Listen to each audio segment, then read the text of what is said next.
Hello, everybody. Good morning, good afternoon, good evening. Welcome back. We're going to be continuing reading letter 8 in Jesus Christ, the Christ letters, the truth. And we left off, Jesus began talking about, not begin, but is talking about the ego in a different way and how to handle any quarrels or fights in a more peaceful way where each person is actually expressing how they feel. They're allowed that space to do that.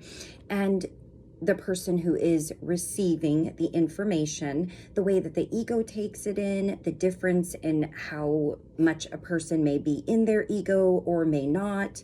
So we're going to go ahead and continue with this really beautiful way of reconciling differences between people, which is something that we've all struggled with when it comes to communicating with other people. But I think especially right now, in certain countries, we have more division than usual.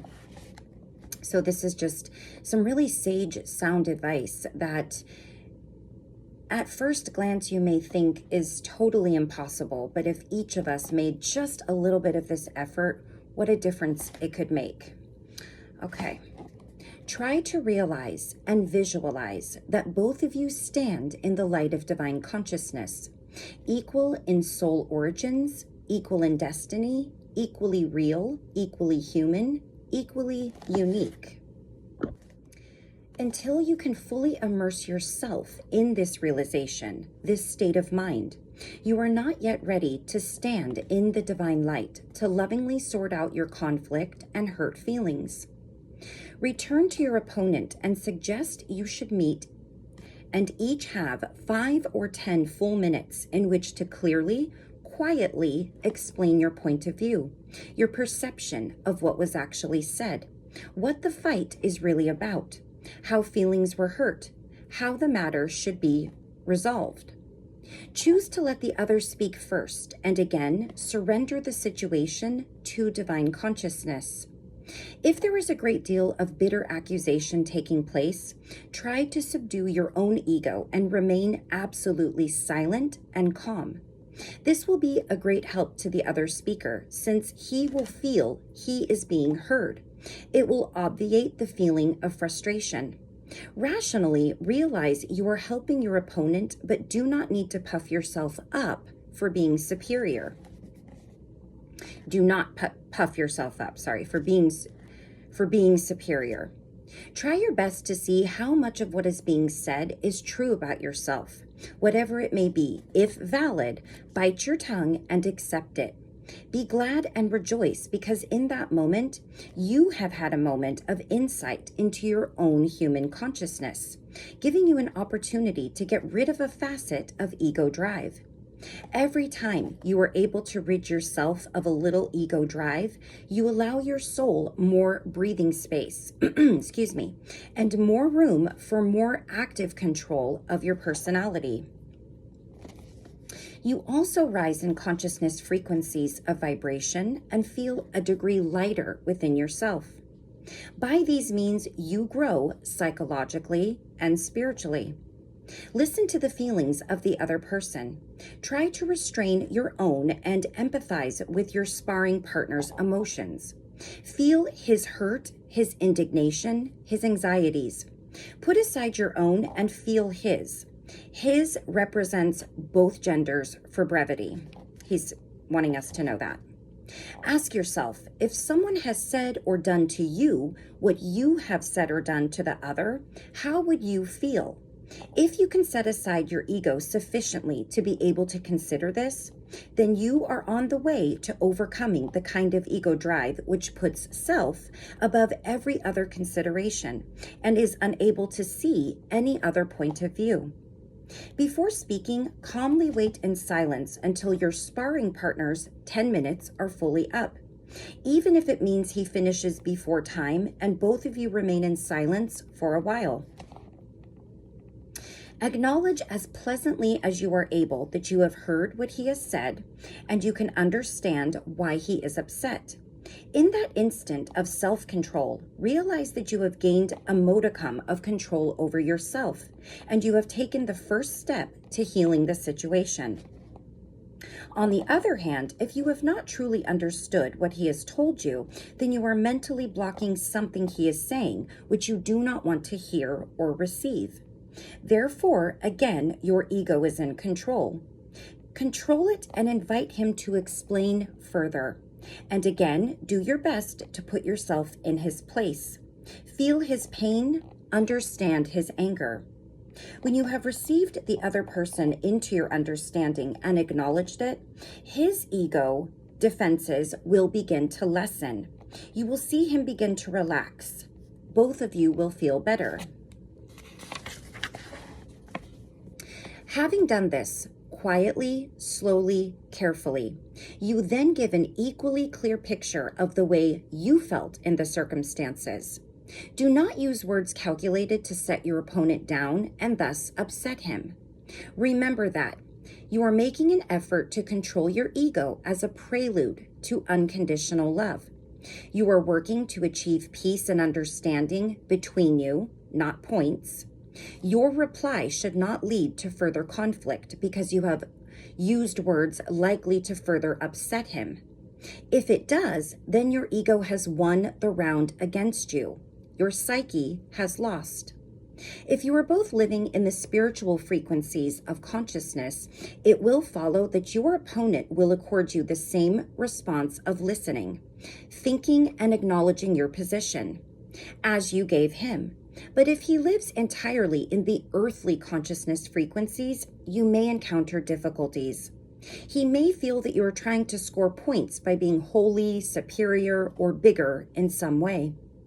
Calm him down. Tell him it is painful to have conflict between you. You are only trying out a method to ensure both of you get a fair hearing from the other and reach a truly mutual forgiving reconciliation instead of a superficial one when hurt feelings are left to fester in the mind and heart and body. You should each give the other the right to disagree in gentle words, giving valid reasons for the disagreement. Find the fortitude within yourself to recognize that you as a human being cannot possibly be always right, since you, like everyone else, has been born with a controlling ego drive, which forces you to take up and strongly defend the position of top dog. Remember that whilst you believe yourself to be top dog, he too believes the same thing. Humanly, he believes himself to be at least on an equal level with yourself, if not superior. Whatever his ego causes him to think about himself and his point of view is exactly the same as your ego causes you to think about your opinions and ideas. When you can bring divine consciousness into the arena of your human consciousness, you have literally received, with compassionate acceptance and love, the human reality of each of you into yourselves, have dissolved the negativity between you, and raised the frequencies of your consciousness vibrations, leaving you feeling lighter and more vibrant. Since this leaves you in perfect peace, no longer in conflict, this is extremely important to your well-being. If, however, you should refuse to listen and empathize and accept with loving forgiveness the truth of another person, the rejection creates an emotional magnetic rejection energy, which joins and reinforces other residues of rejection energy force within the consciousness electromagnetic fields of your entire system. Rejection magnetism depletes the bonding magnetism between cells, and ill health sets in. This fact of existence is the ground of psychosomatic medicine. People who constantly blame and judge others and keep a wholly closed mind in regard to their own part in conflict eventually experience some kind of radical breakdown in their physical or emotional makeup.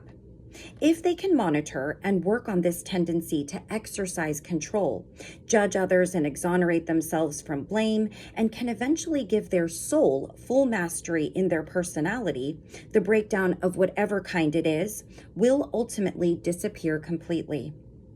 If during conflict with another you give time, space, and understanding, but only encounter stubborn resistance in the form of a continual statement of personal aggrieved feeling, then you are dealing with ego blindness, and the only thing to do is to laugh, concede defeat, and walk away. Providing you walk away with forgiveness and understanding of their controlling ego, you may have conceded defeat, but you gained a victory over self and refrained from introducing negative vibrations into your consciousness field. The very worst thing you can do to promote discord is to tell a person they shouldn't feel a certain way, or they do not mean what they are saying. These two sayings are a gross violation of the dignity and respect due to the other, and you have rejected the human reality of the other person. You may question a person, do you really mean what you are saying? If the answer is yes, then it must be accepted, and the discussion should continue from that point. Never ignore what another person is trying to tell you because you do not want to face up to what is being said. This is cowardice and gives points to your ego. Be brave and listen with both ears open to receive the truth behind the words. You must accept the reality of a person, whether you agree with it or not, even if a facet causes you shock or displeasure. Remember, you do not know the full circumstances out of which that human consciousness has grown into its present form. If you judge, criticize, condemn in any way, you have erected a barrier between yourself and that person, which will not be removed. No matter how much you may wish to overlook everything negative in him and become friends in the future. Unknowingly, what you reject in him will remain in your consciousness as a foundation for future discords, which will build up and eventually outweigh the affection. Unwittingly, you will say things in the future reflecting your underlying secret mistrust or displeasure. Instead of accepting his weaknesses with love and helping him deal with and overcome them, you will put him on his guard against you, and he will never fully trust you. Your ego and his ego will have had a secret battle which neither of you will be aware of consciously. Love could turn to hate. Remember, your life is a state of consciousness in which thoughts and feelings are deposited as in a safety box. Let acceptance and caring be the steel of which the box is made. When you have an encounter with someone to whom you are drawn, if only in friendship, and you discover that there are elements in his past which are contrary to your principles, you have the option to remain in contact with him, fully accepting his past and possibly in future situations, pointing out the characteristics logically and lovingly, helping him grow, or if this is impossible, promptly removing yourself from the situation until you can see his problems from the perspective of loving acceptance, inspired by divine consciousness, and you find him receptive to your principles. You must never accuse a person of acting out of an ego impulse. All human beings are ego-driven to a greater or lesser extent. Never take a stance which will humiliate another. When I was on earth, I urged people to forgive and abstain from judgment, criticism, condemnation. The church has misinterpreted this as meaning you must please God by loving others and abstaining from the negative emotions. This is not what I meant at all. There is no God who needs to be pleased by your behavior. You are masters of your fate in that you always reap what you sow. All of the foregoing pages have been directed at you, giving you details of how to avoid sowing weeds in your vegetable patch, how to remain healthy, happy, prosperous. A time will come in your spiritual development when you will awaken to the enormous gift you have in your head, the gift of creative, intelligent thinking. And you will also become aware of the enormous responsibility you bear towards the way you use it. There are wonderful people in your world who have used their minds in such a way as to gain insight and growth from the daily challenges in their lives.